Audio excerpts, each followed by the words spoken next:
Buenos días. Buen día. Buenos días, profe. Buenos días a todos. Buen día. Buenos días.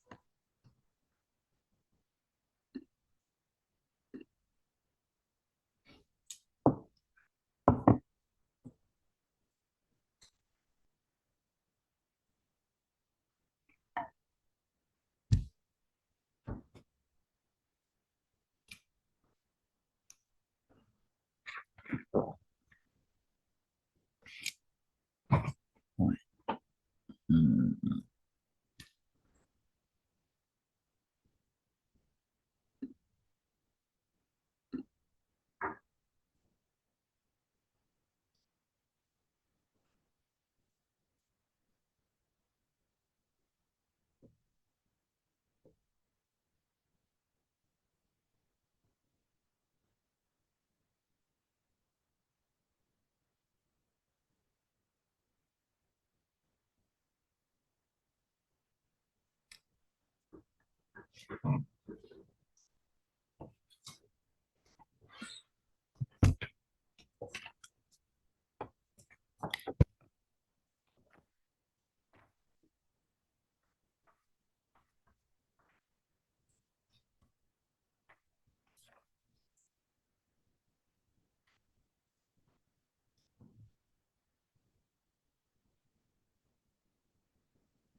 Bueno, vamos a seguir viendo hoy interés moratorio, perdón, vamos a seguir viendo daños en obligaciones de dar dinero y hoy vamos a ver interés moratorio. Habíamos visto un poco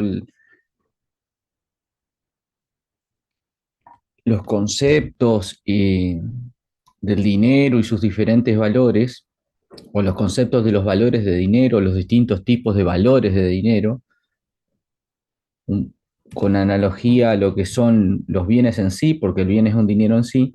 Y hoy vamos a ver qué pasa, y vimos, perdón, dentro de eso, el daño por desvalorización del dinero, bien, porque ahí el dinero, el perder valor frente a otros bienes, está expresamente previsto un mecanismo de reajuste para actualizar el valor del dinero en el decreto ley 14.500. Entonces, ante la inflación, que es la pérdida del valor de la moneda frente a otros bienes y servicios, el sistema prevé un remedio expresamente, que es el reajuste legal. Bien, entonces ahí ese daño que podría haber por la pérdida de valor del dinero, la ley expresamente lo regula y prevé un remedio específico. no es que nosotros tendríamos, sino de otra forma, ¿cómo sería? Habría que probar que se produjo un daño, porque mire, me debía 1.000, pero ahora estos 1.000 no tienen el mismo valor frente a los otros bienes y servicios. Mire, me debía 100.000 pesos uruguayos desde el 2000, pero hoy esos 100.000 pesos uruguayos tenían un valor de tantos dólares y hoy tienen un valor de tantos dólares. Podría ser algo así, pero bueno, eso no pasa. ¿Por qué? Porque el propio sistema prevé un, un remedio de reajuste de la obligación, de las obligaciones en moneda nacional cuando hay un proceso jurisdiccional. Ahora, eso para el valor del bien en sí mismo, para el valor de cambio. Ahora, ¿qué pasa para el valor de uso, bien, del dinero en el sentido de disponibilidad de un capital ajeno? Habíamos visto que eso era uno de los tipos de valores, y eso se aprecia tanto cuando alguien presta dinero y prevé un interés compensatorio, que el interés compensatorio es el precio que se paga por la utilización de un capital ajeno. Entonces hay un préstamo, puede ser gratuito o oneroso. Cuando es oneroso, el mutuo fructífero que se llama, ahí se está previendo ese precio. Se establece un precio por la utilización del capital ajeno, por el uso del dinero ajeno, o no solamente en los préstamos. Vamos a ver que en la ley de usura también se habla de operación de crédito en general, donde se puede prever intereses compensatorios, y la operación de crédito no necesariamente significa que alguien le entrega dinero a otra persona para que se lo devuelva. Bien, la operación de crédito este, también se encuentra en cualquier financiación del precio de un producto o servicio. Toda vez que alguien va a comprar un producto que en principio podría haberlo o se compraría cosa por precio, por ejemplo, una compra-venta es, bueno, la cosa y el precio. Bueno, el precio en principio se pagaría contra entrega de la cosa. En cambio, cuando ese precio se paga diferido en el tiempo, hay una operación de crédito. Entonces, en ese diferimiento del pago del precio, sea porque paga un solo pago a los 30 días o porque paga 12 pagos durante 12 meses del año o 24 o lo que fuere, ahí se está utilizando indirectamente el capital de otra persona. El que está vendiendo ese producto lo está financiando. Por ejemplo, vende un vehículo en 60 cuotas, 5 años. O vende un inmueble en, no sé, ciento y pico de cuotas, 200 cuotas, no sé, 20 años, 10 años. Entonces ahí se está utilizando el capital este, indirectamente, se está utilizando el capital del que entrega el bien, del vendedor en ese caso.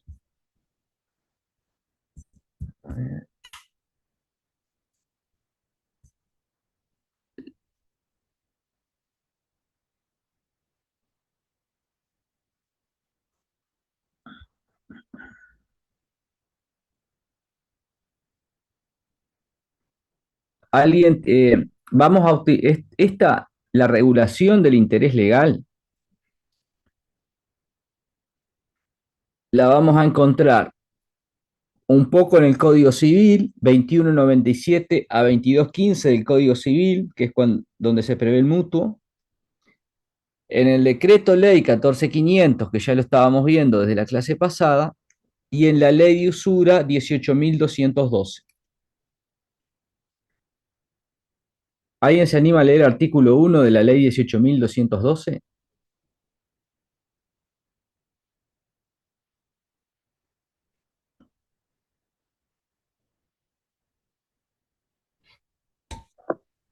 Lo busco, profe.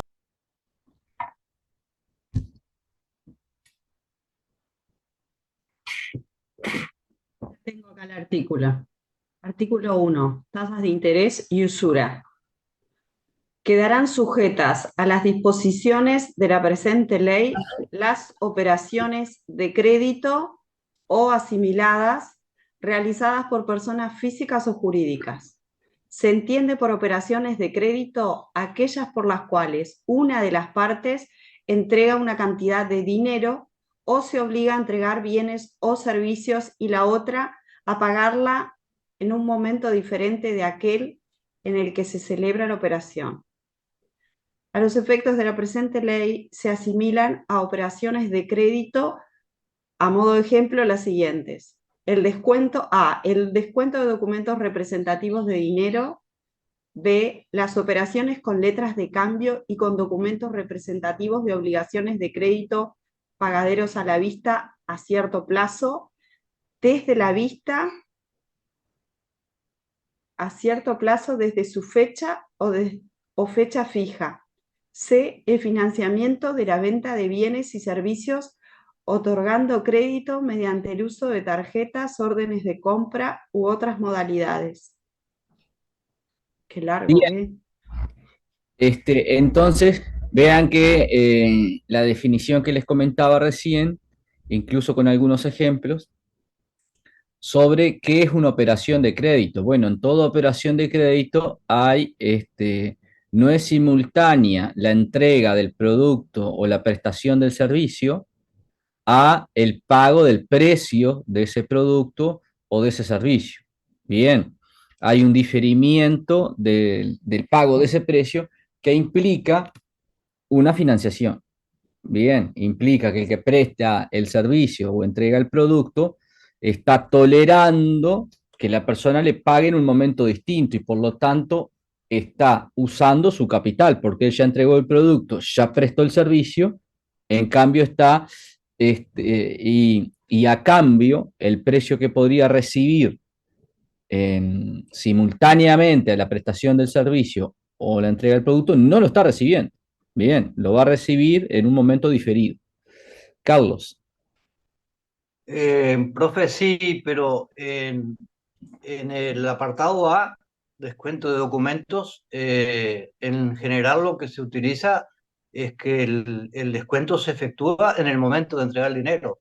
O sea, se paga el interés. Si yo voy a descontar un cheque o un documento a un banco, me cobran el interés en el momento del descuento. Sí, pero lo pone como ejemplo por porque más allá de lo que se estila, por si se llega a hacer una operación de otra manera. Igual, ahí lo que está haciendo, ¿cuál es cuál es la operativa? Tengo un cheque de $100.000, ¿no? Pero es pagadero al 30 de diciembre. Entonces yo necesito ese dinero ya. Claro, yo voy, me adelantan el cheque, me pagan, pero la persona los $100.000 los va a recibir. Obvio que el interés los descuenta ahora, pero el punto acá es que los $100.000 la persona los va a recibir el 30 de diciembre, no ahora. ¿Se entiende? O sea, por eso es el descuento. En realidad le adelanta, dice, bueno, te doy $95.000, pero esos 95.000, la persona no los va a recibir sino hasta el 30 de diciembre. El 30 de diciembre va a recibir 100.000, los 95.000 que le adelantó, más los 5.000 que le cobre de interés, por ejemplo. Por de ser generoso, ¿no? Podría ser 90.000, podría ser... en realidad no lo va a recibir al momento de la operación, el dinero. Lo va a recuperar una vez que sea exigible el pago del cheque. ¿Se entiende? Sí, sí, se entiende perfecto. No sé, los demás capaz que, los más jóvenes capaz que no han visto esta operación. Yo por eso puse compraventa de bienes y servicios, que es lo normal, lo más común, lo que todos han visto todos los días. Pero también hay operaciones, en este caso la que explicaba, está dentro de las del artículo 1, que es el adelantamiento del pago de un cheque. Los cheques pueden ser al día o de pago diferido. Un cheque de pago diferido, por ejemplo, es un cheque que suscribe ahora, pero que va a ser exigible el cobro de ese cheque, por ejemplo, en 3 meses. Entonces, en el ejemplo poníamos 30 de diciembre. Ahora, la persona tiene un cheque al 30 de diciembre por una cantidad de dinero, en este caso poníamos $100.000 porque vendió una casa, pero necesita el dinero ya.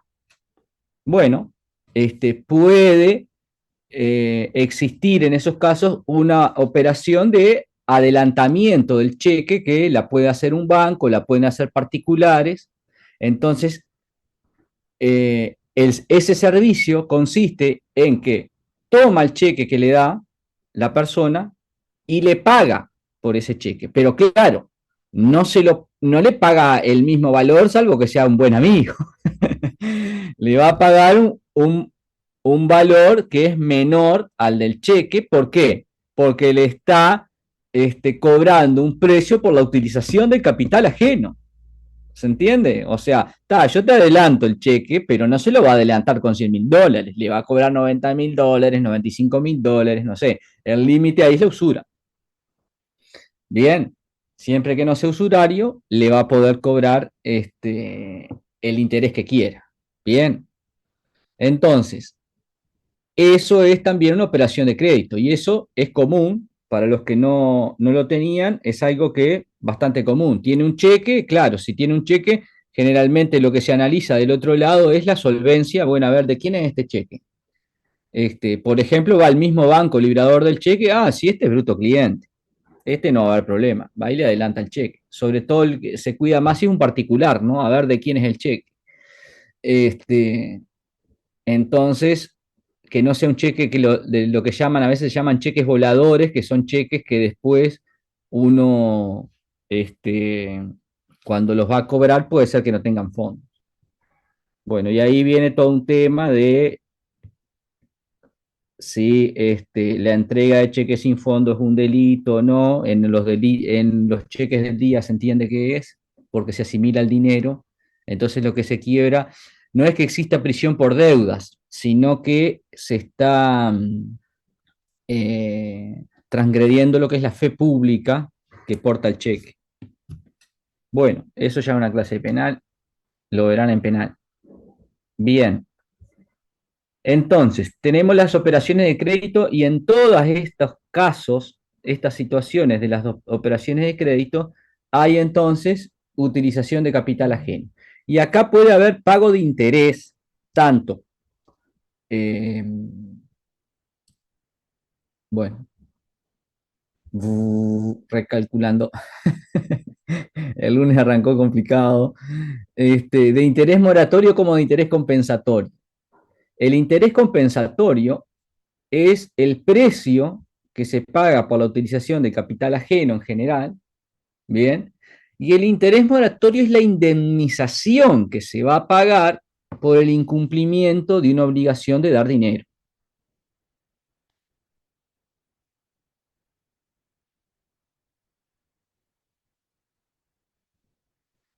Esta indemnización es tarifada. Vamos a ver, a diferencia de lo que pasa con cualquier otro incumplimiento de obligación, donde los daños y perjuicios, la cuantificación, la valoración del daño y perjuicio va a responder al principio de reparación integral del daño. Bueno, ¿cuánto es el daño? Se debe reparar todo el daño y solo el daño causado. Ese es el principio de reparación integral. Ahora, cuando hay incumplimiento de una obligación de dar dinero, se va a pagar una tasa de interés. Ya está tasado. Esa tasación, esa determinación previa del daño, puede estar hecha en los casos de responsabilidad contractual en el documento de adeudo. Bien, entonces dicen, bueno, para el caso de incumplimiento, el deudor deberá una tasa de interés moratorio de tanto. Entonces ahí determina una tasa, 10% anual, por ejemplo. Ahora, cuando nada está previsto, el interés moratorio está tasado legalmente. Bien, pero siempre hay una tasa entonces. Al revés, hay una tasa legal. Las partes se pueden apartar de esa tasa legal cuando celebran un contrato, pero siempre, siempre, siempre hay una tasa de interés moratorio. Bien, en estos casos, la excepción, vamos a ver, está en la sociedad civil, que no se aplica prácticamente, en el 1906. Pero en principio, la tasa de interés es una tasa del 6% anual, prevista en el artículo 4, inciso 1 del decreto de ley 14.500, con la excepción del 1906 del Código Civil, que prevé en la sociedad puede pedirle los intereses más cualquier otro daño. Pero en principio se va a deber solo la tasa esa de interés, independientemente de que el daño sea mucho mayor o sea mucho menor, e independientemente de que exista o no exista daño. Debe esa tasa de interés y no tiene que probar que se verificó un daño. Bien, entonces por eso es un daño tarifado. Bien, es un daño tarifado que está determinado en una tasa de interés. Exista o no exista daño por el incumplimiento de la obligación de dar dinero, va a deber esa tasa. Entonces, por ejemplo, existe una compraventa, una persona se obliga a entregar la cosa, la otra a pagar el precio. Va a pagar el precio a los 60 días, por ejemplo. Bueno, en ese interín, vende la casa con la idea de la persona, dije como si fuera, como si lo tuviera acá al lado. El vendedor vende la casa con la idea de comprar una casa más grande. Entonces, arma toda la operativa. Vende esta casa se la van a pagar a 60 días, entonces celebra una compra-venta por una casa más grande, donde él la va a pagar a los 70 días, a los 80 días, a los 90 días, no sé, un poco después de que le paguen el precio de la otra, porque con el precio de esa paga la otra que compró, o paga el 80% de la otra casa que compró, o el 90%, o no sé, sean libres de la creatividad. Bueno, pero el primer comprador incumple, no le paga el precio de la casa. Entonces, esta otra persona que había alquilado algo 6 meses ahí o 4 meses para estar entre el intercambio de operaciones, o se fue a un hotel, porque como eran 2 meses, supongan, o no sé, o un tiempo menor, dice, bueno, me voy a un hotel por mientras, no le paga el precio. No le paga el precio, entonces. El vendedor que le vendió la casa más grande, bueno, mirá, se hizo la fecha. Sí, pero pará, lo que pasa es que no me han pagado el precio de la otra, entonces no te puedo pagar. Bueno, yo te puedo esperar un mes nada más. Bueno, y mientras tanto el otro no le paga, al mes resuelve la compraventa, se queda sin la casa, tiene que seguir pagando hotel, tiene que alquilar una casa, tiene que, no sé, a la persona le viene un pico de estrés, porque era el sueño de la vida, comprarse la casa, ahora está en un hotel, no sabe qué hacer, no tiene más plata para pagar el hotel, bueno, toda una serie de sucesos bochornosos. ¿Qué daños le puede pedir? ¿Qué daños puede reclamar?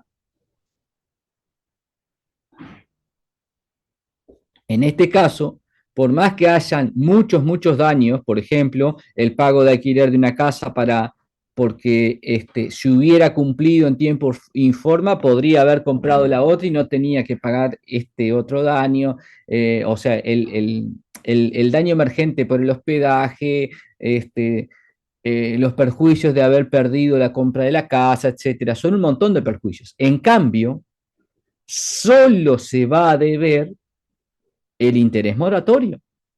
El único daño que va a poder reclamar por el incumplimiento de la suma de dinero no son todos estos daños que le estoy contando. El único daño que va a poder reclamar es el interés moratorio. Bien, entonces por eso es un daño tarifado. No importa si los daños son mucho más, no importa si no hubo ningún tipo de daño. Bien, lo que le va a poder reclamar es la tasa legal de interés moratorio siempre y cuando no haya previsto nada en el contrato. Recuerden que en el contrato pueden prever interés moratorio, cláusula penal, pueden prever todo. Pero sea que esté previsto en el contrato o no, lo que le puede reclamar es el interés moratorio. Capaz que en el contrato también puede reclamar una pena si está previsto. ¿Se entendió? ¿Cuál es la importancia del daño por incumplimiento de entrega de una suma de dinero, o sea, es un daño tasado. No va a poder reclamar otra cosa que esa. Entonces, esto de alguna manera facilita un poco la gestión del riesgo en los casos de incumplimiento de obligaciones de dar dinero. Imagínense que por lo general en las operaciones contractuales una de las partes debe dinero y la otra debe, no sé, un servicio o un producto. Pero en general una de las contrapartes debe dinero. Y en la responsabilidad extracontractual la mayoría de los daños se resuelven en el pago de una suma de dinero. Entonces esto le da un poco, facilita un poco las cosas en el sistema de reparación de daños. Porque si normalmente hay el pago de una suma de dinero, por el incumplimiento de esa suma de dinero, se va a tener que pagar una tasa. Entonces, no, eso facilita tener que determinar cuál es el daño, cuánto es el daño, etcétera. Está tasado, está fijado. Bien, si está previsto en el contrato, será el interés moratorio convencional. Si no hay un interés moratorio pactado voluntariamente, va a ser el interés moratorio legal que prevé la ley.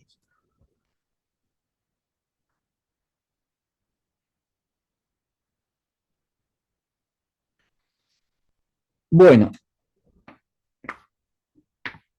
Perdón, profe, ¿cómo dijo, si está en el contrato, cómo dijo que se llamaba? se llama interés moratorio voluntario o convencional. Y si no, es interés moratorio legal.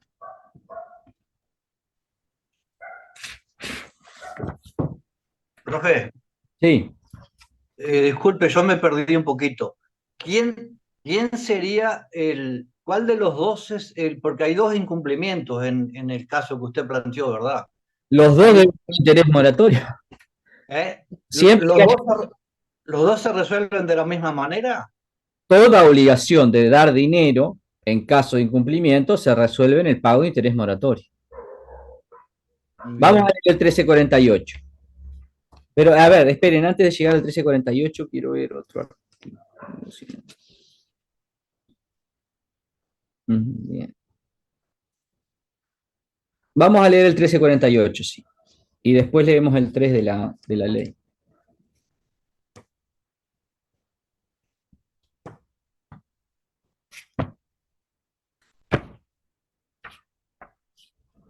Lo tengo acá, profe, lo leo. Adelante.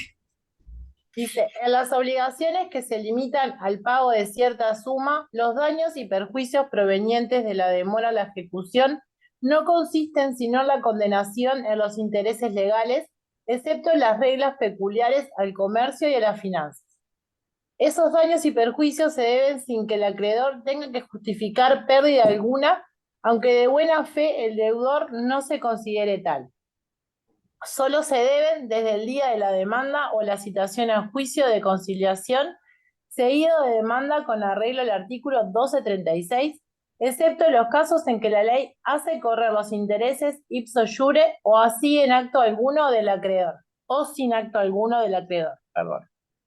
Bien. Entonces, los dos primeros incisos se aplican a toda obligación de dar dinero. El inciso final se aplica a la responsabilidad contractual.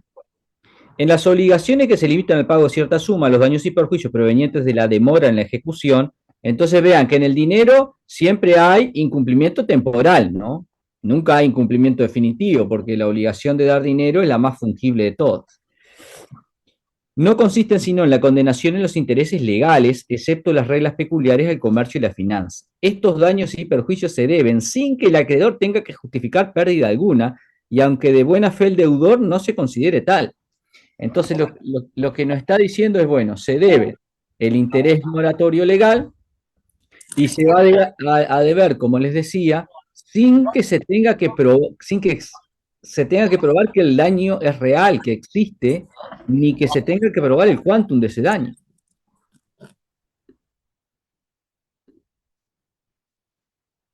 Y después es desde cuándo se deben, según el 1348, que vamos a ver, después vamos a ver cuál es la tasa, porque dice los daños y perjuicios no consisten sino en la condición a intereses legales. Vamos a ver cuál es la tasa de interés legal.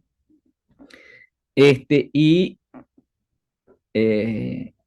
desde cuándo se deben, entonces ya adelantamos, se deben en el caso de la responsabilidad contractual desde la demanda y en el caso de la responsabilidad extracontractual desde el hecho dañoso o desde el daño. Bien, acá estamos simplificando el,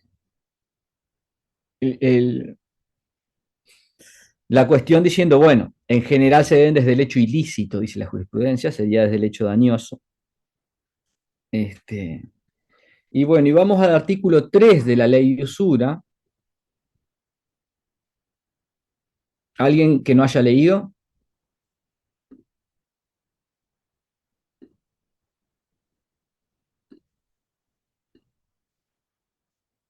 Lo leo, profe. Profe, perdón, me quedé colgada.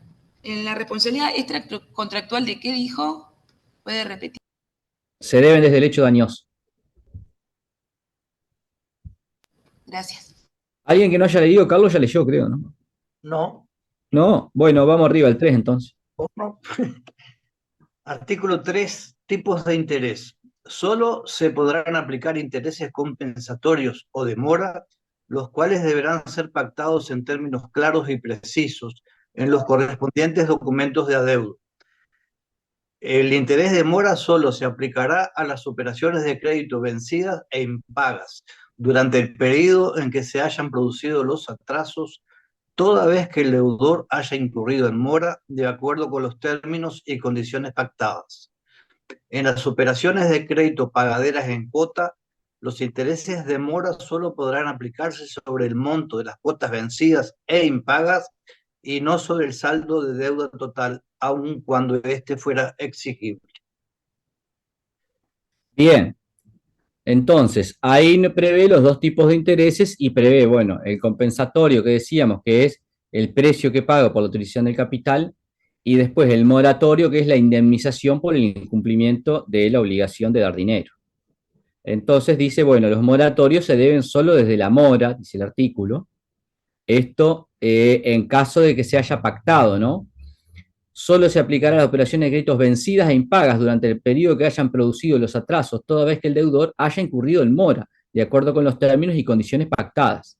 Entonces, esto, coordinamos el 1348, que dice desde la demanda, y el artículo 3, que dice desde la mora. Bueno, cuando se pacta interés moratorio, entonces, se lo puede pactar desde la mora, no se lo puede pactar desde antes. Si no se pacta nada, por ejemplo, es un caso de responsabilidad extracontractual. ¿Desde cuándo va a deber? Bueno, desde el hecho dañoso. Bien, si es un caso, caso de extracontractual desde el hecho dañoso, si es un caso de responsabilidad contractual donde no se previó desde cuándo se debe el interés, según el 1348 lo va a deber desde la demanda. Entonces, lo que está previsto en la ley de usura en el artículo 3 es desde cuándo lo pueden pactar. Después, si quieren, lo pueden pactar desde la demanda, desde cualquier momento posterior a la caída en mora. Recuerden que la ley esta es de orden público. Bien, justamente está regulando la usura, tiene que ser una ley de orden público, porque de otro modo, si lo que se quiere es tutelar a un débil jurídico, se lo tiene que hacer a través de una ley de orden público. Si no, la propia debilidad jurídica lleva a que las partes pacten una cosa distinta en la ley. Entonces, el sentido de una ley protectoria es que la parte beneficiaria no pueda renunciar a la tutela que le ofrece la ley. ¿Se entiende? Porque si pudiera renunciar a la tutela que le ofrece la ley, no, mirá, préstame dinero. Que bueno, no sé, los acreedores me están correteando, me amenazaron de muerte, no sé. Bueno, pero te presto el 50%. No, pero eso es usurario. Bueno, entonces anda que te preste otro. Bien, entonces si se pudiera renunciar al derecho que la ley le otorga, podría ser muy fácil. Las partes pactan que se renuncie a la aplicación de la ley 18.202 y listo. Queda desprotegido. Entonces, cuando hay una regulación que intenta proteger a un débil, normalmente va a ser de orden público, para que ese débil no renuncie a los derechos que la, eh, que la ley prevé para su protección.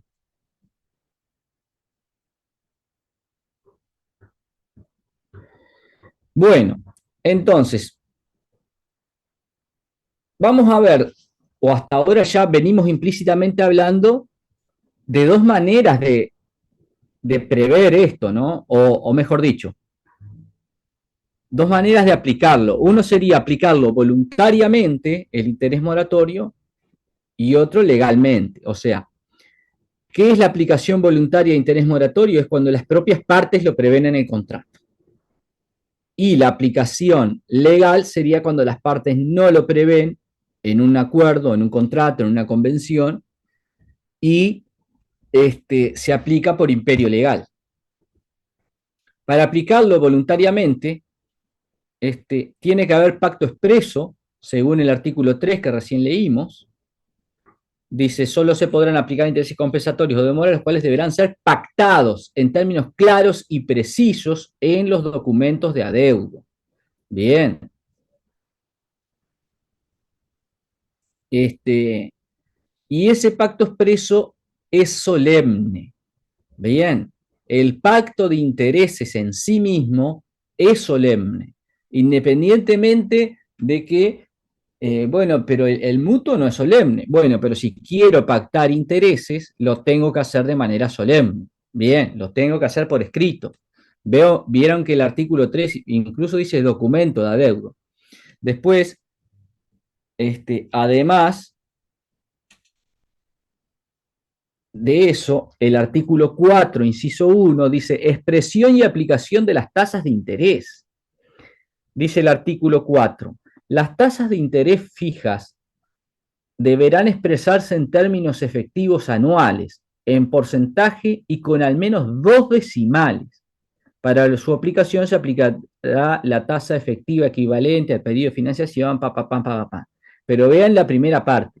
Las tasas de interés fijas deberán expresarse en términos efectivos anuales y en porcentajes, con al menos 2 decimales.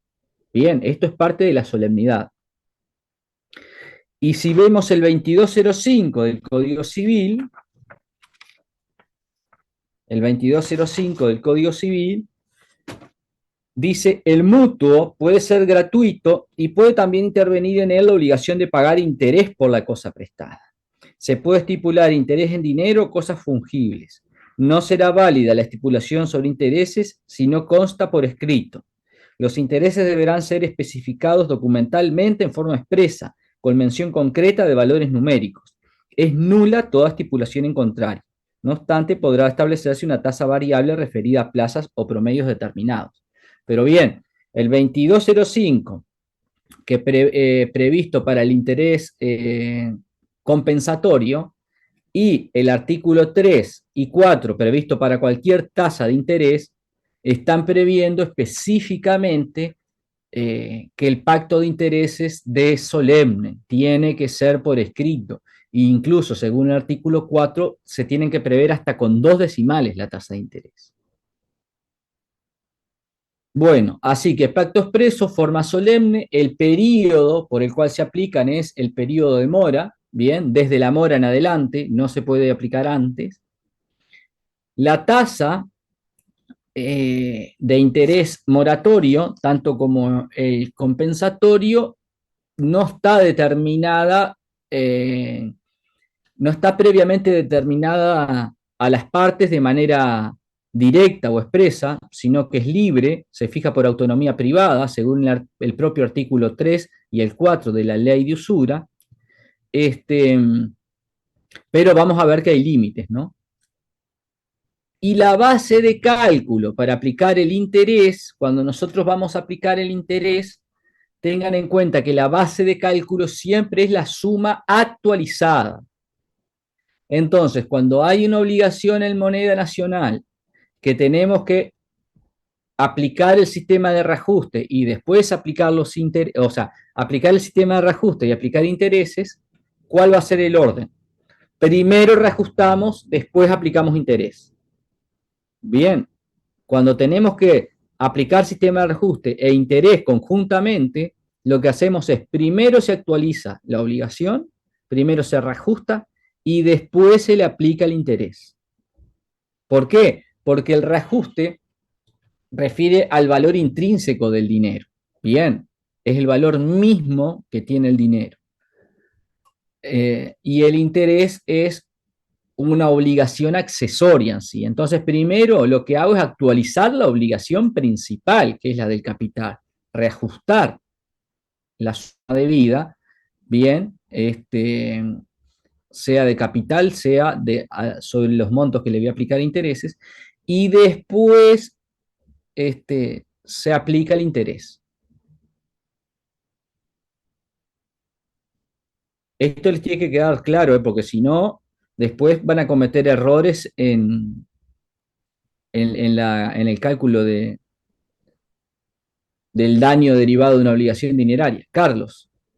Sí, profe, esto se hace así para que el acreedor termine cobrando lo que realmente le corresponde, porque si no reajustara sobre el saldo, estaría pagando el interés moratorio sobre la deuda original, digamos. Sí, no, habría que ver, yo qué sé, comparar distintos tipos de manera de calcular, pero bueno, lo lógico es esto, lo lógico jurídicamente es esto. Bueno, yo primero estoy eh, reajustando el valor en el sentido de que estoy como reasignando, no, pero sería revalorizando el valor de la moneda en sí misma y en el otro caso lo que estoy haciendo es calculando la obligación accesoria indemnizatoria. Entonces, lo que corresponde es primero, lógicamente, es bueno, revalorizar el valor de la moneda en sí misma para después calcular la obligación accesoria, porque una es principal y la otra es accesoria. ¿Cuáles son los límites?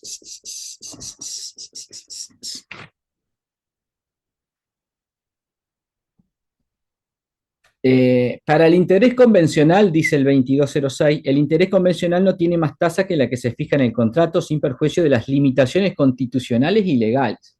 Y bueno, para el interés moratorio es lo mismo. Bien, no tiene más limitaciones que las establecidas en la convención, salvo las limitaciones constitucionales y legales. ¿Cuáles son las limitaciones constitucionales y legales? Bueno, la limitación constitucional es la usura. Artículo 52 de la Constitución dice, prohíbese la usura. Será de orden público la ley que establezca las tasas máximas de interés. ¿Y la usura qué es? Es el exceso de interés. Bien. Ahora, ¿cómo se determina el exceso? Porque, bueno, ¿qué es el exceso de interés? Bueno, lo que quiere la fundamentación normativa, la finalidad normativa acá es evitar el aplastamiento del débil jurídico, porque en la usura generalmente se ve respecto a una persona necesitada de dinero. Entonces, una persona necesitada de dinero, depende cuánto lo necesite, muchas veces está dispuesta a hacer cualquier cosa. Y ahí es cuando el usurero aprovecha la situación del débil y le termina cobrando una tasa de interés que no sé, que es el doble del capital o más, se le termina quedando con los bienes, etc. Entonces, si será importante eso que ya lo prevé la Constitución, ¿no? El artículo 52 de la Constitución prevé dos cosas, prohíbe la prisión por deudas y prohíbe la usura. Entonces, la reglamentación de la usura, reglamentación en el sentido de que reglamenta la Constitución, porque no es un reglamento, no es un decreto, es una ley. La ley de usura es la 18.212 y ahí prevé, bueno, cuándo hay usura y qué es lo que pasa cuando se verifica la usura. Entonces ahí, si nosotros vamos al artículo 10 y 26 de la ley de usura,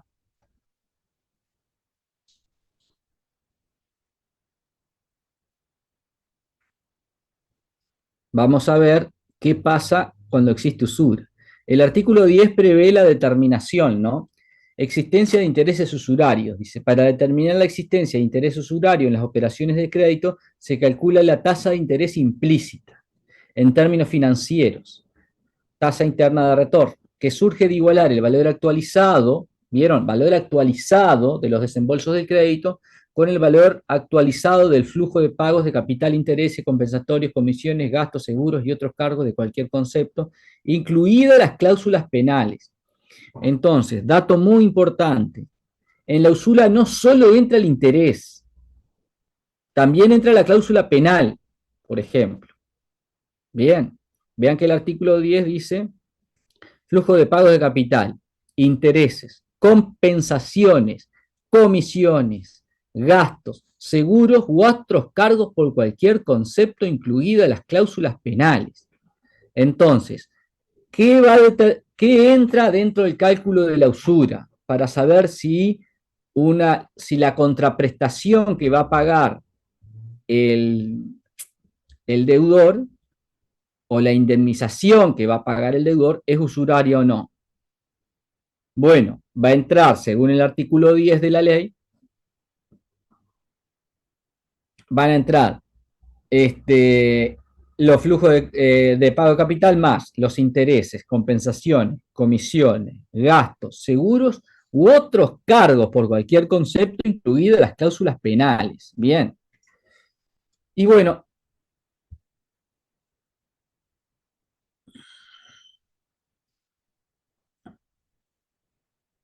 no está bien, sí.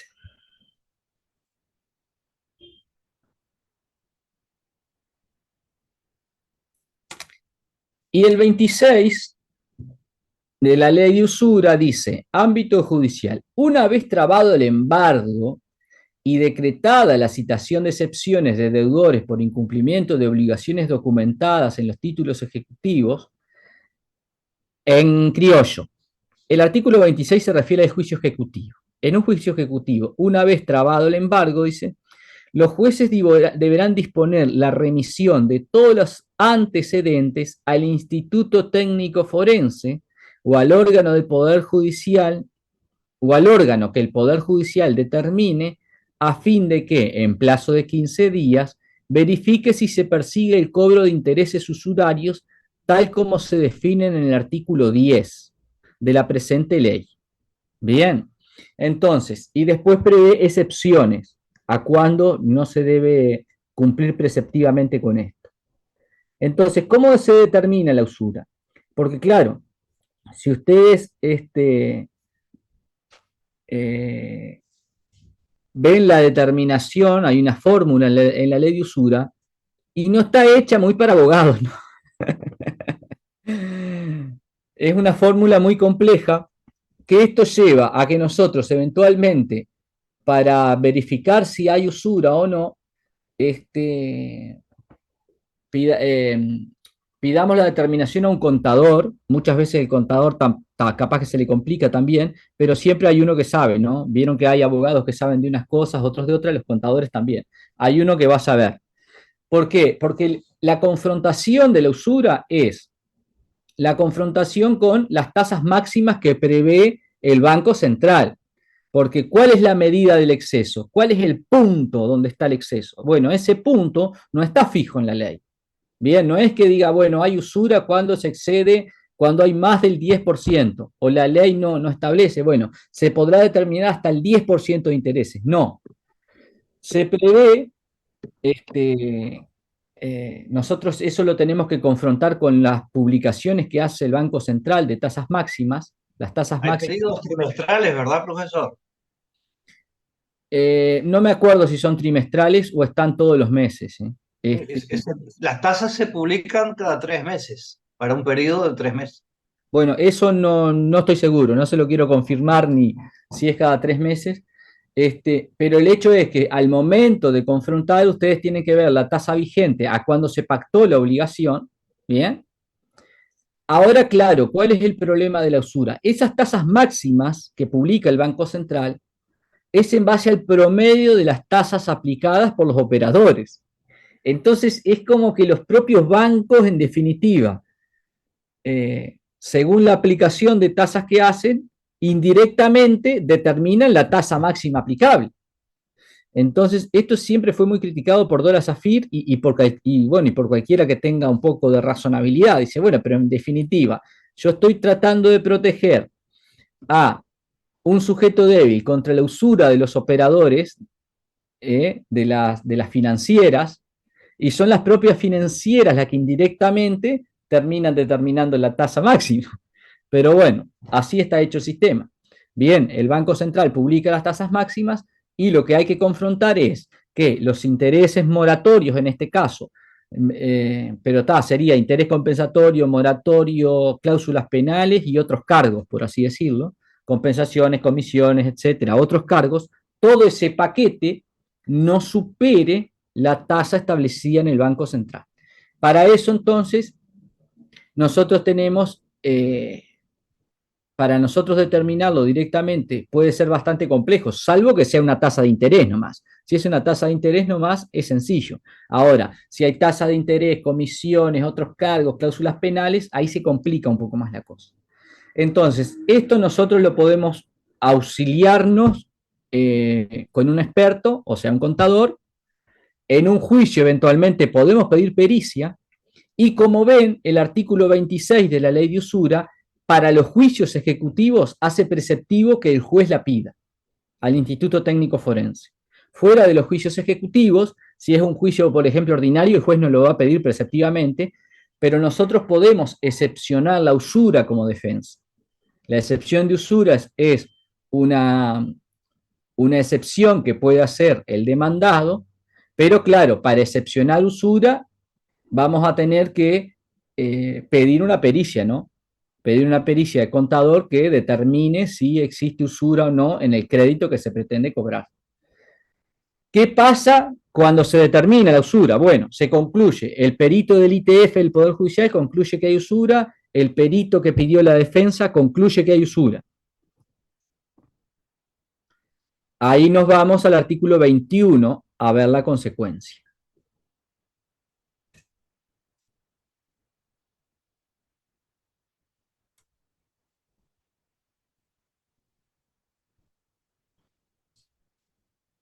Esperen que ya voy.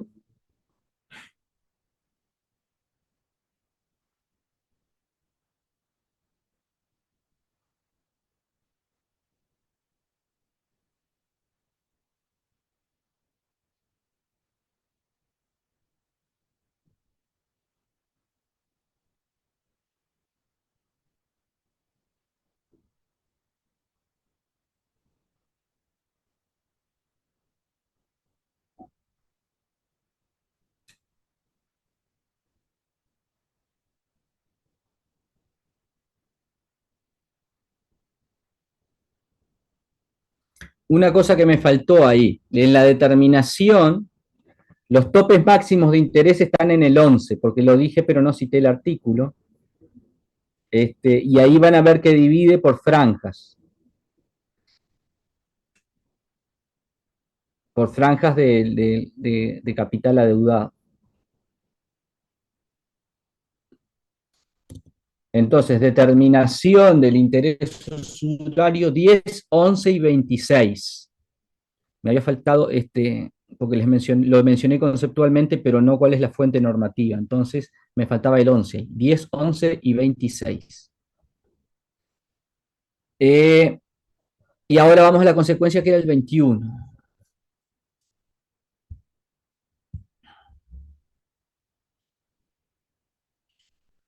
¿Alguien que lea el 21?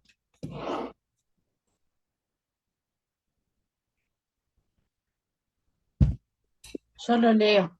Adelante. Configurada la usura, conforme a lo dispuesto en la presente ley, caducará el derecho a exigir el cobro de intereses, compensaciones, comisiones, gastos u otros cargos de cualquier naturaleza, salvo las costas y costos por el crédito subsistente. El cobro de las costas y costos no será perceptivo cuando el deudor o su fiador hubiera consignado lo que estimaban adecuado y el magistrado lo considere razonable al resolver la excepción de usura. Asimismo, deberán descontarse del crédito subsistente a ejecutar los intereses, compensaciones, comisiones, gastos o otros cargos de cualquier naturaleza ya cobrados.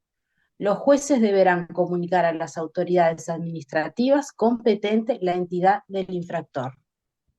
La identidad es ahí. Bueno, entonces, ¿qué pasa? ¿Cuáles podrían ser las soluciones? Esto a veces comparando con otros remedios, queda más claro cuál es el remedio que prevé la ley. Bueno, dice la ley, se prevé la pérdida de todos los intereses, comisiones, cláusulas penales y otros cargos. Podría ser también, dos soluciones más podrían ser, una, la nulidad de la obligación en sí, bien, u otra podría ser que solo se perdiera el exceso.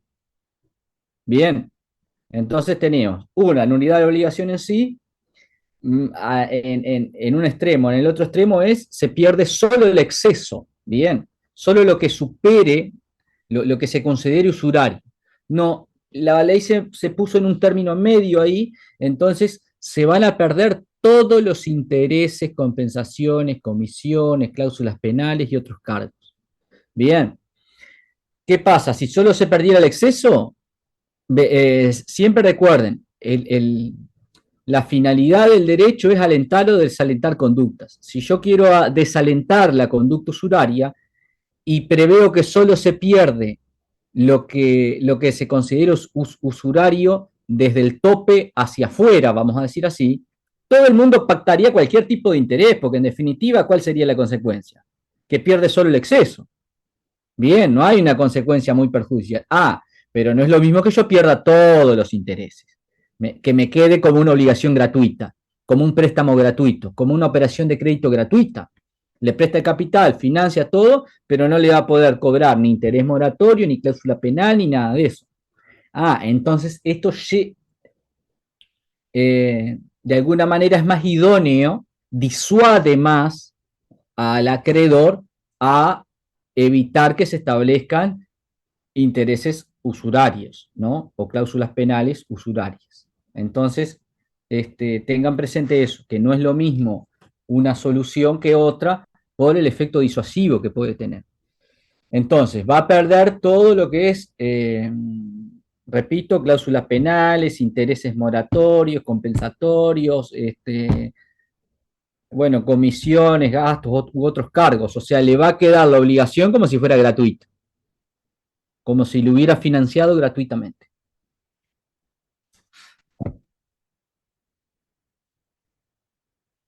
Bueno, ese es el límite de la usura. Otro límite es la no capitalización salvo pacto expreso, que eso está en el artículo 5, inciso 1, y en el 2215 del Código Civil. 5, inciso 1 de la Ley de Usura, 2215 del Código Civil. ¿Saben lo que es la capitalización? No, ¿Se pero acuerdan?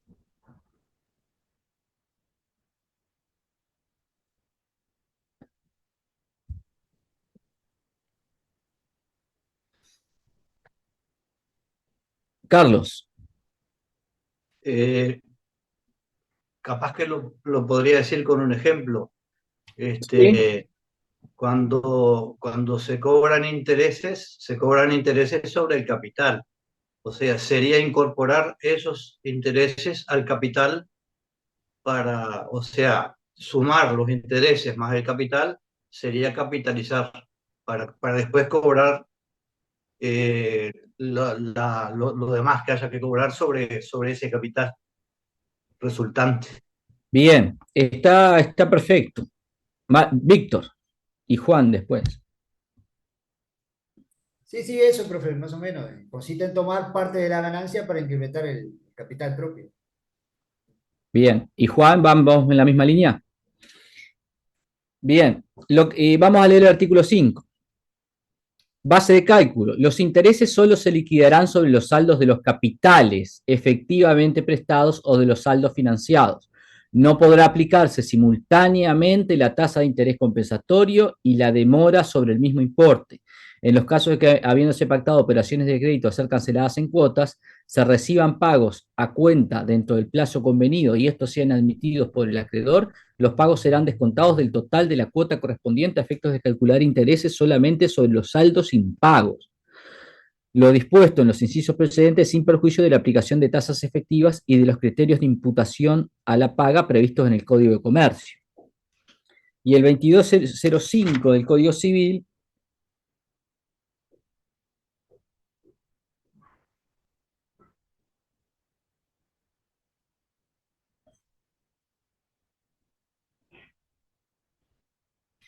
¿2205 es?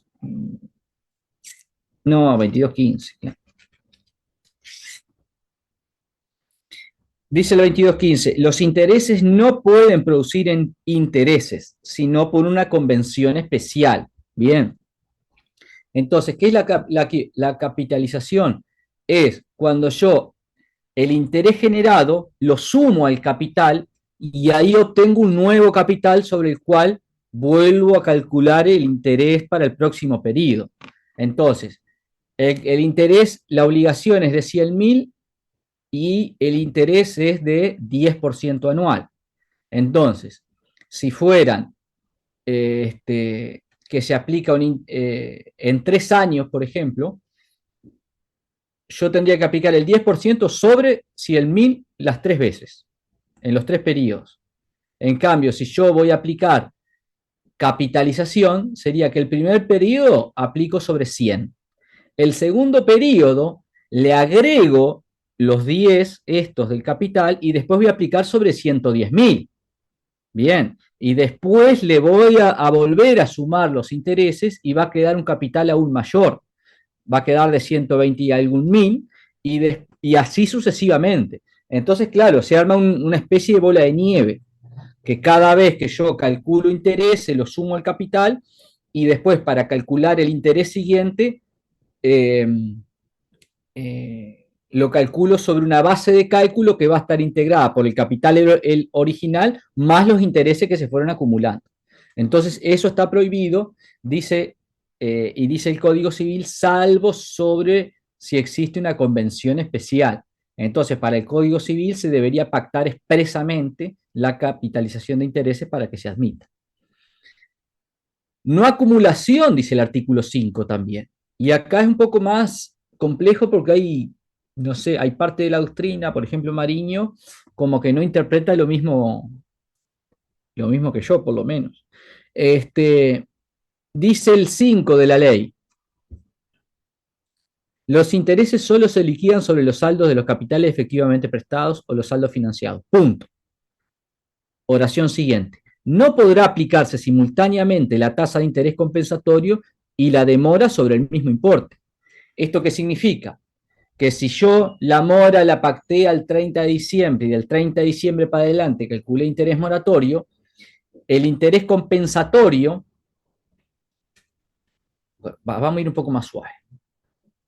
Interés compensatorio va a ser lo que va a pagar por la utilización de capital ajeno, o sea, y se va a pactar entonces desde el nacimiento de la obligación hasta la exigibilidad. ¿Estamos de acuerdo? Entonces está, te presto dinero y me lo tenés que devolver el 30 de diciembre. Durante este periodo en el cual vas a utilizar mi capital, pactamos un interés. Bien, ese interés lo vamos a pactar en, no sé, de aquí a allá un 1% mensual. Bien, entonces, es el interés compensatorio. Ahora, ¿qué pasa después de que vence la obligación?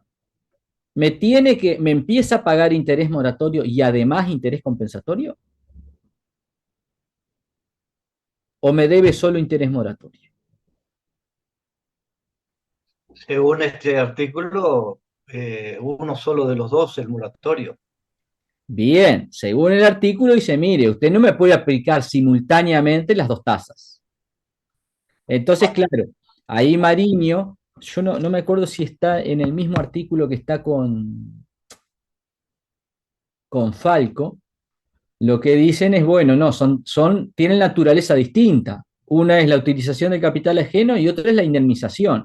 Claro, pero la indemnización, recuerden en la clase pasada, ¿yo qué estoy indemnizando en definitiva? Estoy indemnizando porque el otro sigue sin devolverme el capital. Me estoy indemnizando la falta de disponibilidad de dinero que tiene el acreedor. Entonces, los conceptos son distintos, pero en el fondo son la misma cosa. Siempre es el uso del dinero ajeno. Porque el daño, claro, uno es indemnizatorio y otro es compensatorio. Pero en definitiva responden a lo mismo. Es el no uso o la utilización del capital ajeno, bien, por parte del deudor. Y respecto al acreedor es la falta de disponibilidad de ese capital que lo tiene prestado al otro. Bien, prestado o que se lo financió en una operación de crédito. Entonces, en definitiva, es lo mismo. Yo entiendo claramente la naturaleza de la ley. Entonces ahí, bueno, ahí Marini y Falco dicen, bueno, no, como que son cosas distintas, se aplicarían las dos. Yo creo que el artículo es muy claro que no se aplican las dos. Y ahí, por ejemplo, Cafera dice, no, la no acumulación refiere a los topes máximos. Y yo creo que va un poco por ahí el tema. No sé, yo creo que al final yo no entiendo mucho como lo explica Cafera tampoco, pero lo que sería es lo siguiente. Y esto sobre todo porque los autores en general cuando escriben esto venían acostumbrados de un sistema que ¿cuál era? Era, bueno, vos venís pagando el interés compensatorio, pero el interés moratorio no podría ser igual, tiene que ser más. ¿Por qué? Porque en definitiva vos seguís utilizando el capital ajeno, pero además tiene que haber una consecuencia desfavorable plus. Tiene que haber, ¿sí? No puede ser lo mismo el interés moratorio y el interés compensatorio, porque en el moratorio vos hay incumplimiento. Cuando hay incumplimiento se espera que haya una consecuencia desfavorable coactiva. Entonces no podría ser lo mismo. Entonces lo que se puede prever acá, si se quiere pactar una consecuencia desfavorable, no es la acumulación de intereses. Bien, no pacten la acumulación de intereses. Pacten un interés más alto en el interés moratorio que en el compensatorio. Bien, entonces ustedes pactan un interés compensatorio de un 1% y bueno, y pacten un moratorio del 2% mensual. O pactan un interés compensatorio del 10% anual, bueno, pacten uno del 14%, del 15% moratorio. Bien, si ustedes quieren prever un plus. Pero lo que no se puede es pactar la acumulación de interés compensatorio y moratorio. Jennifer. Profe, disculpe que capaz que me perdí, pero cuando nosotros tenemos ese tipo de cosas y hacemos un reajuste de la deuda para luego calcular los intereses moratorios, ahí en ese reajuste de deuda nosotros estamos mal o bien, al reajustar la deuda se está equilibrando un poco la balanza, quizás por ese lado también de que no se permita el tema de acumular los dos. Bueno, pero no es lo mismo reajuste que interés. En el reajuste usted no está pagando nada. El reajuste se debe aunque la obligación sea gratuita. Bien, el reajuste es compensar la pérdida de valor de la moneda en sí, que es distinto de un interés. El interés es el precio que yo pago por la utilización de capital ajeno o por la no disponibilidad de capital que tiene el acreedor, desde el punto de vista que lo quieran ver. El reajuste no responde a eso, no responde a una contraprestación. El reajuste legal refiere al valor intrínseco de la moneda nacional en sí. La moneda nacional tenía determinado valor frente a otros bienes y servicios y hoy está devaluado. Bien, por la inflación. Entonces, lo que hace, el reajuste no entra dentro del cálculo de usura, por ejemplo.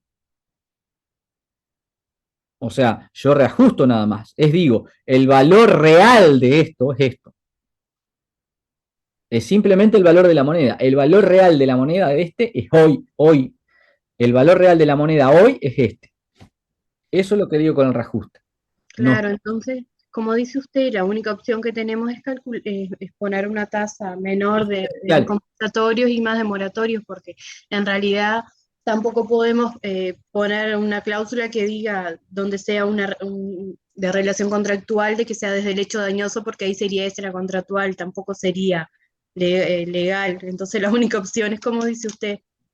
Sí, o sea, el interés, claro, lo que pasa es que el interés moratorio es desde la exigibilidad. Por eso es que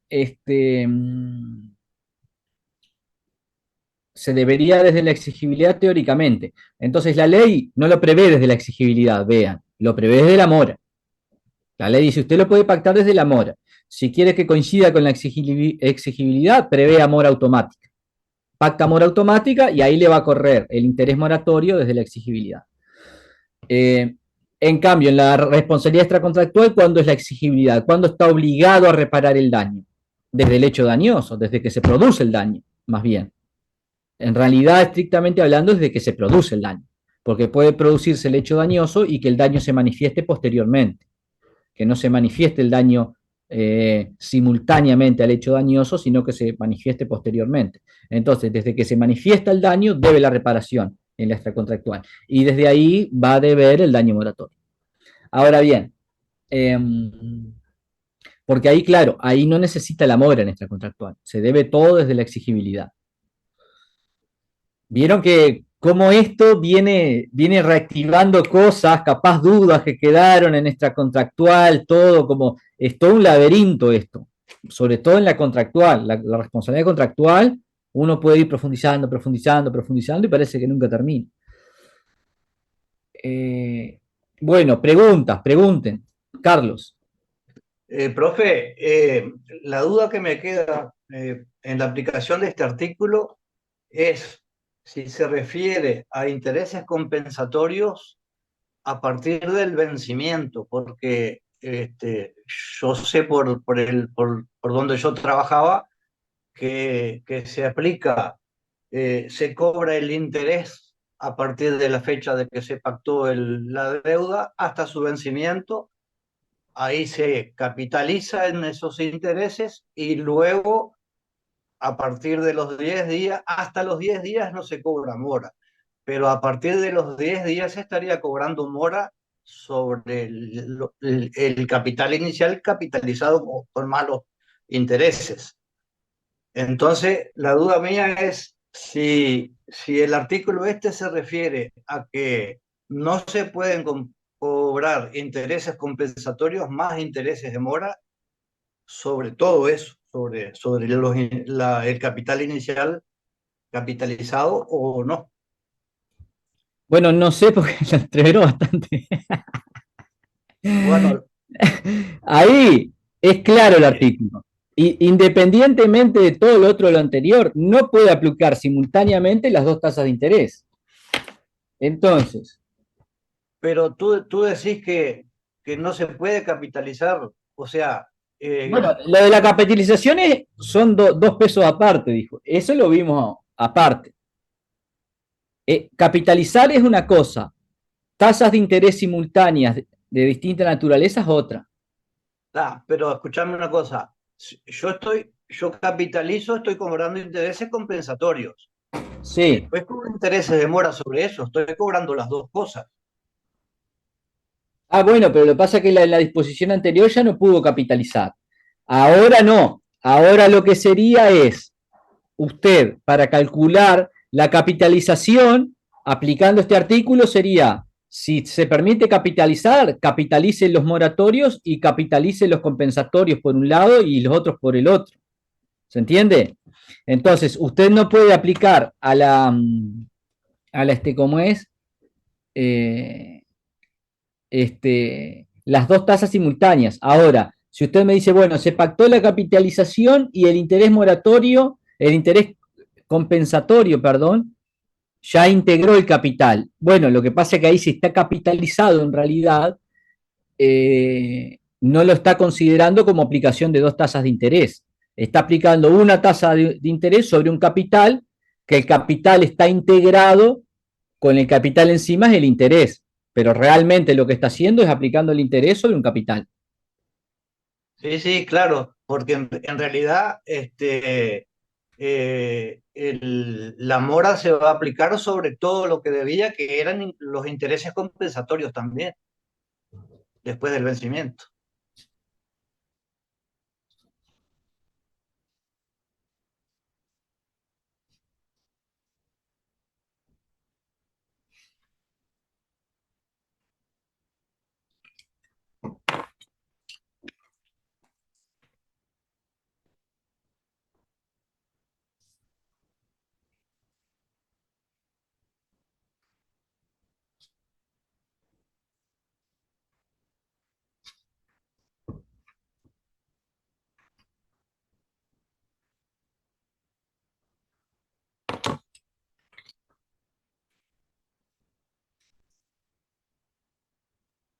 Parece que sale un esquemita, ¿no?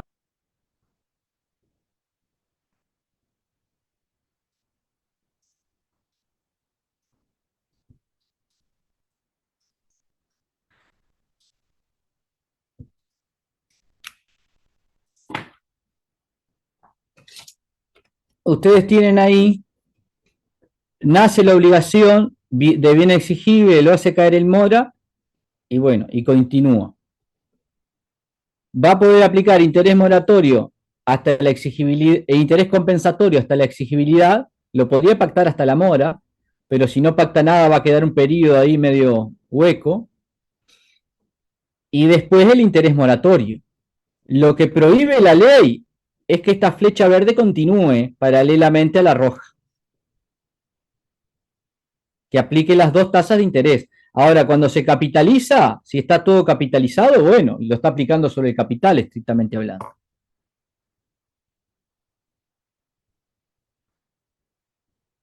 ¿Se entiende? No Sí, sí. no es tan difícil, pero a veces puede ser complejo. Sobre todo puede ser complejo cuando son muchas cuotas, cuando hay un lucro cesante que está todo dividido eh, en varias partes.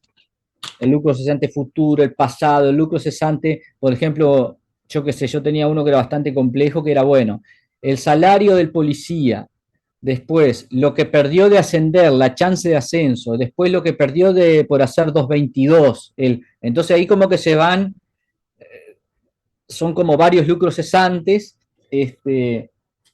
pero ahí no tiene problema porque era extracontractual y no tiene interés compensatorio, se va a aplicar todo moratorio. Pero bueno, básicamente es eso, es como que no puede acumular las dos tasas.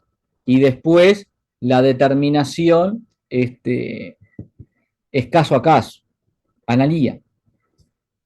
Profesor, pero esto, digo, llevándolo a la práctica, más bien es una tarea de auxiliar contable o de contadores, ¿no? Si no me entrego, porque la verdad no es algo que me No, guste mucho. bueno, hay abogados que le gustan más los números que a otros. Yo tengo un amigo que a veces me pasa juicios complejos y que es realmente bueno haciendo Excels. Hace unos Excel tremendo. Entonces, cuando hay que calcular algo, se lo paso a él. De hecho, cosas que, por ejemplo, eh, se las he pedido a contadores y no las hacen. Bueno, vamos a acelerar porque, está terminando, pero quedan 10 minutos nomás. Yo quería hacer hasta ejercicios, no vamos a poder. Valeria. Profe, la pregunta quizás es que me perdí en algún momento. Usted habló del 6% ese que era como fijo, ¿no? Que hay, Ahí vamos, acá vamos ahí ahora. está, porque después igual empezó a poner 1%, 5%, de acuerdo a las partes. Entonces ahí hay algo que yo no... No, pero esos son ejemplos. Lo que yo puse de 1, 10, todos son ejemplos de tasas convencionales. La tasa legal es del 6%.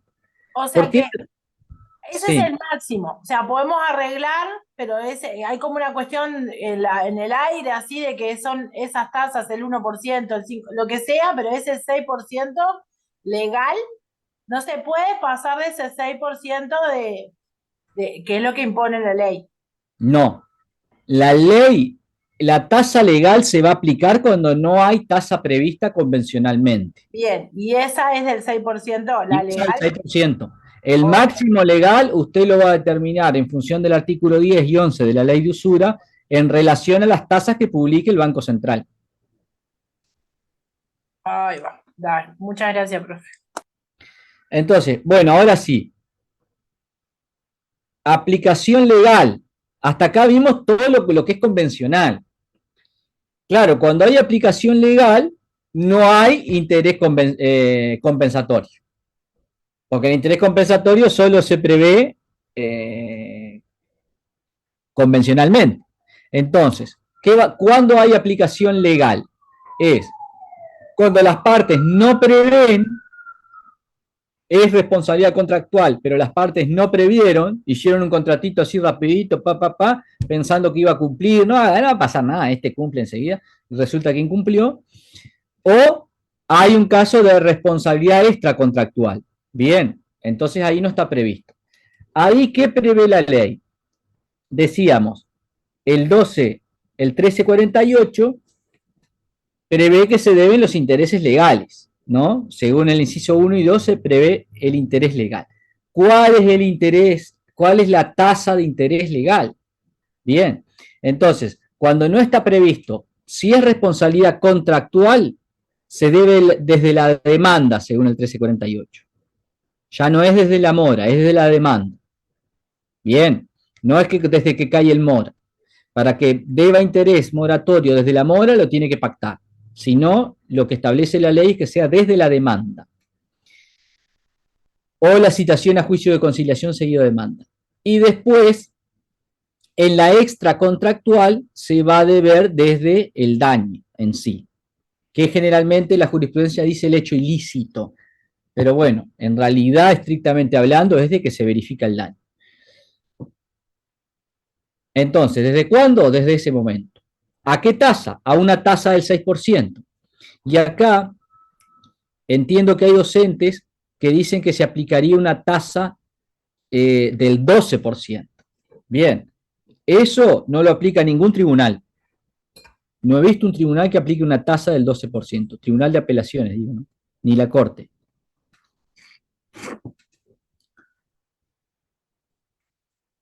Los que dicen que se aplica el 12%, lo hacen en aplicación del 2207 del Código Civil. Dice el 2207 del Código Civil, el interés legal, o sea que la misma ley impone en determinados casos, es el 12% al año. En los casos que sean de aplicación los artículos 1, 2 y 3 del Decreto Ley 14.500, la tasa fijada en el inciso precedente será del 6% anual. Entonces, lo que yo me pregunto es, bueno, ¿cuándo son de aplicación los artículos 1, 2 y 3 del Decreto Ley 14.500? Voy al Decreto Ley 14.500 y miro, artículo 1, bueno, es el ámbito de aplicación, ¿no? Obligaciones en moneda nacional. Bien, entonces ahí ya descarto. O sea que el artículo, el 12% del inciso 1 del 2207 quedaría solo para la moneda extranjera, si aplico el artículo 1. Entonces ahí, estos profesores dicen, bueno, se aplica la tasa del 12% a la moneda extranjera. Ahora digo, bueno, pero entonces que en moneda nacional debo el 6% y en moneda extranjera debo el 12%. Medio raro, ¿no? Entonces, bueno, vamos a seguir mirando el artículo 2 y el artículo 3. El artículo 2 prevé, bueno, como el procedimiento de reajuste. Y el artículo 3, vean que dice, exceptúase de lo establecido en los artículos anteriores los siguientes casos. Cuando exista o haya existido convención que las partes estableciendo un índice o procedimiento de adjudicación de valor de las obligaciones distintos al previsto en el artículo 2, en cuya hipótesis se estará lo pactado. B, cuando la ley fije o haya fijado un régimen especial de reajuste del valor de las obligaciones. Y ahí,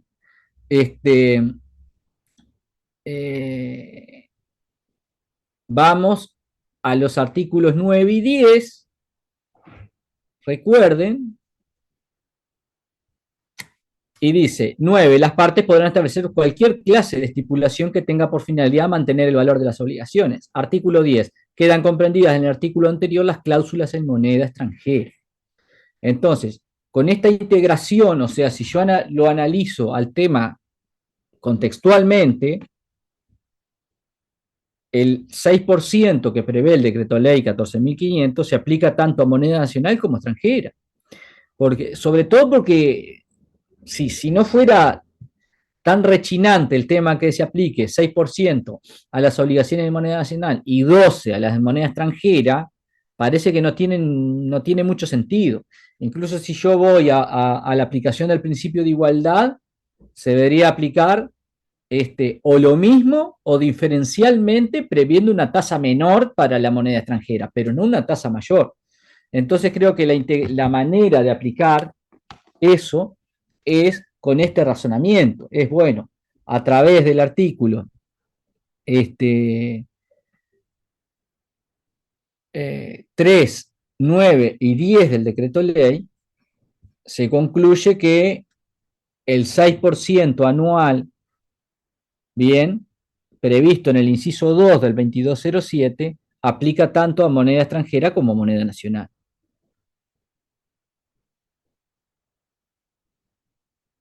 Porque vean que el artículo 4 también de la ley, y acá complemento, del decreto ley, perdón, dice, en los casos en que sean de aplicación los artículos 1, 2 y 3 de la presente ley, la tasa fijada en el artículo 2.2207 será del 6%. Bien, entonces ahí el artículo 3 que está previendo está refiriendo a cuando las partes prevén un mecanismo de reajuste distinto, y el artículo 9 y 10 expresamente dice que una de las formas de prever un mecanismo de reajuste distinto es la previsión en cláusulas de moneda extranjera. Quiere decir que la tasa del 6% se va a aplicar ¿cómo es? A las obligaciones pactadas en moneda extranjera. Tienen en EVA una sentencia, bien, con esto, una sentencia de la Corte donde se aplica, donde la Corte expresamente fundamenta la aplicación de la tasa del 6% anual a moneda extranjera. Y reitero, si ustedes buscan en la base de jurisprudencia, hagan el ejercicio, van a ver que en la jurisprudencia actual los 7 tribunales de apelaciones aplican el 6% anual de interés legal tanto a moneda nacional como a moneda extranjera. Profe, ¿y el artículo de dónde saca entonces ese 12%? No se aplica directamente. Claro, no se aplica. El artículo, el 2207 dice, el interés legal, el que será del 12%, es como que lo dejaron ahí a media, como todos no, como muchas cosas que se reforman, como leyes especiales que intentan como meterse en el Código Civil y el Código y termina como siendo una reforma que no es completa o que no, o que en algunas partes no termina de cerrar y lo termina cerrando la doctrina. Entonces acá debería haber directamente dicho que era del 6%.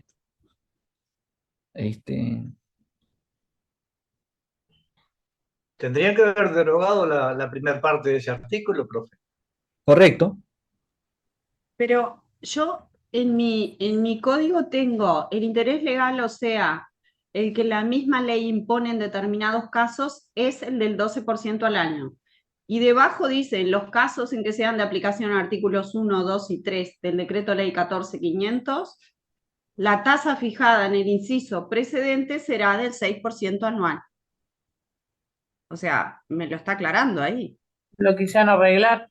Bueno, pero a ver, fue lo que leímos. Lo primero que leímos fue eso, ¿no? Por eso, pero digo, igual está aclarado, ¿no? Sí, está aclarado, pero hay docentes que entienden que cuando es en moneda extranjera o sea, hay docentes que lo entienden, lo enseñan así y no dicen, mire, toda la jurisprudencia no hace lo que yo digo. No aclaran eso. O sea, dicen que es la tasa del 12%. Yo lo sé porque me lo han planteado en obligaciones. Pero, profe, yo tuve clase con fulano y me dice que es del 12%. No, pero mire que ningún tribunal aplica el 12%. Aparte de que un interés al 12% de moneda extranjera es un disparate de interés, ¿no? Y es mayor que el de moneda nacional. Es como, o sea, ahí es congruente el sistema. Es contradictorio. Claro. Entonces, bueno, yo sé que capaz que otros tuvieron obligaciones y probablemente les dijeron que era el 12. No tuvieron obligaciones conmigo, tuvieron con otra persona, le dijeron que era el 12. Bueno, yo lo explico y lo fundamento y le dejo jurisprudencia ahí en EVA para que lo vea. Bueno, profe, nos vemos el miércoles. Bueno, nos vemos. Pará, ¿qué sigue? Relaciones de consumo. Buena, relaciones de consumo. Ahí tienen, Mariño y Dora Zafir. Capaz que Mariño está más ayornado y lo ve más sistemático. Bárbaro. Sí, este tema la verdad que Creo que fue la única clase tediosa de todo el curso. Hoy fue tremendo, profe. Horrible. Yo que lo dividía en 12. Miren si se la daba en una se iban a matar. Y quería No, ir sí, más sí, ahí rápido no. todavía. Bueno, nos vemos. Nos vemos, Pero es gracias. importante, es importante. Chao. Y eso es lo peor.